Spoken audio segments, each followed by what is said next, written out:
warahmatullahi wabarakatuh. Halo semuanya, salam literasi. Pada hari ini aku akan menyampaikan tantangan di bulan April, yaitu tantangan cerpen yang bertemakan Idul Fitri. Pertama-tama izinkan saya untuk memperkenalkan diri saya. Saya Zahra Nur Putri Fadila dari SMPN 1 Pasir Jambu, Subrayon 3.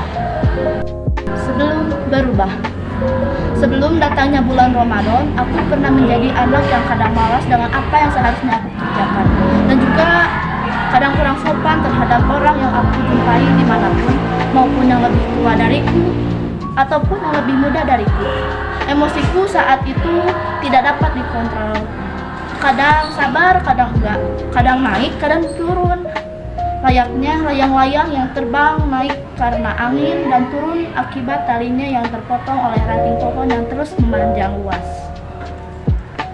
Memasuki hari pertama bulan puasa, aku bangun pukul 3 subuh untuk sahur bersama keluargaku. Sesudah makan sahur, aku kadang membuat susu protein untuk lebih kuat melakukan aktivitas sehari-hari. Imsak pun tiba, disertai azan subuh berkumandang. Aku pergi ke kamar mandi untuk berwudu. Sesudah berwudu, aku pun melakukan sholat subuh. Sholat subuh selesai, lalu aku membawa kitab suci Al-Quran untuk tadarus. Setelah kegiatan ibadah selesai, aku kembali ke kamar untuk tidur kembali, karena sekolahku libur selama 1 minggu pada hari pertama puasa. Beberapa jam berlalu, aku bangun dari tidurku pukul 9 pagi. Saat aku bangun, rasanya tenggorokanku terasa haus dan kering. Tetapi aku sadar bahwa ini adalah hari pertama puasa. Aku bangun dari kasur lalu membersihkan dan membereskan tempat tidurku dengan rapi. Sesudah selesai merapihkan kamarku, aku pergi ke kamar mandi untuk mencuci muka dan sembari membersihkan badan. Saat tibanya azan zuhur, aku pergi ke kamar mandi untuk berwudu. Sesudah berwudu, aku pun sholat zuhur di kamar tempat beribadah. Sesudah sholat, aku berencana untuk menyapu dan mengepel isi rumah agar tetap bersih. Sembari aku memakai masker wajah untuk membuat wajahku terlihat lebih cerah. Selesai membersihkan rumah, aku pun pergi mengaji. Kalau ada waktu luang, aku berusaha untuk pergi mengaji. Tetapi jika tidak ada waktu luang, biasanya aku selalu di rumah mengajinya. Setelah selesai mengaji, aku pun pulang ke rumah dan langsung pergi mengganti bajuku menjadi baju main dan pergi ngabuburit bersama saudaraku membeli takjil. Sebelum aku pergi membeli takjil, aku sudah mendengar azan berkumandang, sehingga aku pun pergi untuk wudu dan sholat asar. Selesai itu, aku dan saudaraku lalu pergi membeli takjil. Takjil sudah dapat, kini waktunya pulang ke rumah untuk membantu ibuku berjualan. Azan maghrib berkumandang menandakan bahwa waktunya untuk berbuka puasa. Aku dan ibuku menyiapkan makanan untuk keluargaku. Selesai buka puasa, aku pergi ke kamar mandi untuk berwudu dan sholat maghrib. Sesudah sholat maghrib, aku pun mulai memakan takjil yang aku sudah beli. Saat tibanya azan isya dan juga ditandai oleh hari pertama tarawih, aku pergi ke masjid untuk melakukan sholat isya dan tarawih. Selesai sholat isya dan tarawih, aku pun langsung pulang dari masjid ke rumahku dan mengganti bajuku dengan baju tidur. Lalu aku pun tidur. Hari-hariku seperti itu: bangun tidur, bangun sahur, sholat 5 waktu, dan tidak terlewatkan juga tadarus surat ayat pendek.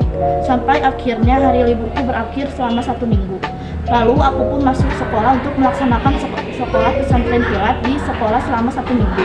Di dalam pesantren kilat mengajarkanku dan memberitahuku apa materi yang belum aku tahu. Pada 10 hari lagi lebaran mendatang, aku bersama tetehku pergi ke salon untuk memotong rambutku yang awalnya panjang kini menjadi pendek. Lalu pergi ke Borma membeli banyak kue untuk hari lebaran, dan juga membeli baju-baju. Aku dan tetehku menginap semalam di kontrakannya. Hari ini adalah hari terakhir aku berpuasa. Aku beserta keluargaku mempersiapkan makanan-makanan untuk besok hari raya Idul Fitri.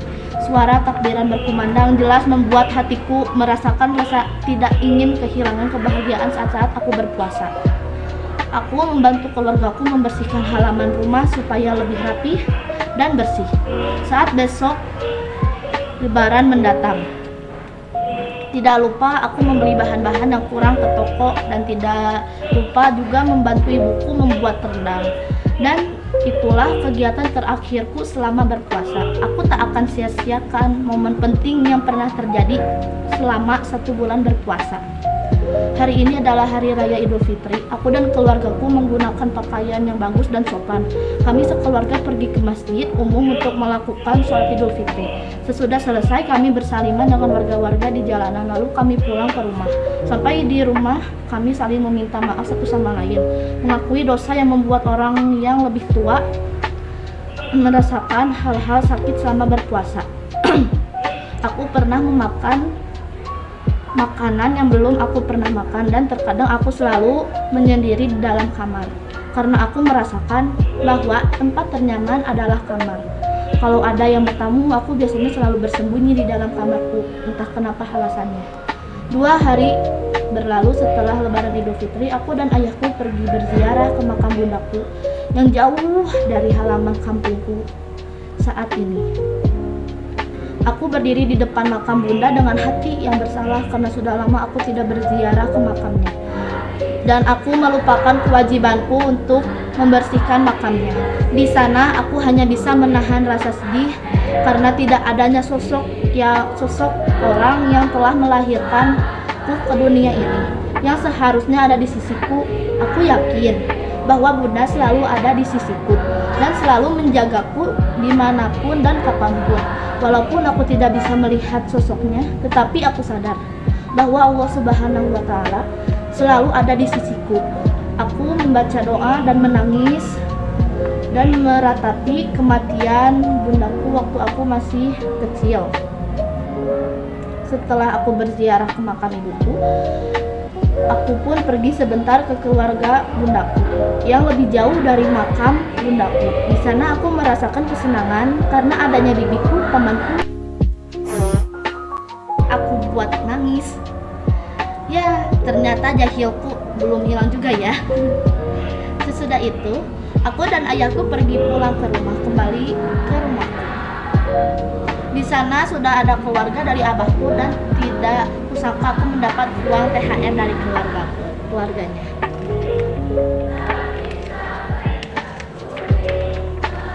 Dari cerpen yang aku buat, dapat disimpulkan bahwa seiringnya waktu berjalan, aku sudah mulai berubah. Hatiku mulai tenang dan emosiku kini tidak seperti sebelumnya. Kini aku berusaha untuk menjadikan Idul Fitri sebagai momentum untuk memperbaiki diri dan menjadi lebih baik. Dan ingatlah bahwa kita dapat berubah akibat hal yang telah terjadi dalam hidup kita. Kadang bisa berubah-ubah layaknya hewan bunglon. Kadang seperti kayu yang terlihat kering namun berwarna hijau seperti alam yang indah. Untuk kedepannya, aku akan berusaha untuk menjadikan diriku dengan harapan yang aku mau. Sekian, terima kasih. Itulah cerpen yang sudah aku buat. Maaf apabila ada kata-kata yang salah. Aku bermohon maaf sebesar-besarnya. Sekian, terima kasih. Wassalamualaikum warahmatullahi wabarakatuh. Dadah, salam literasi.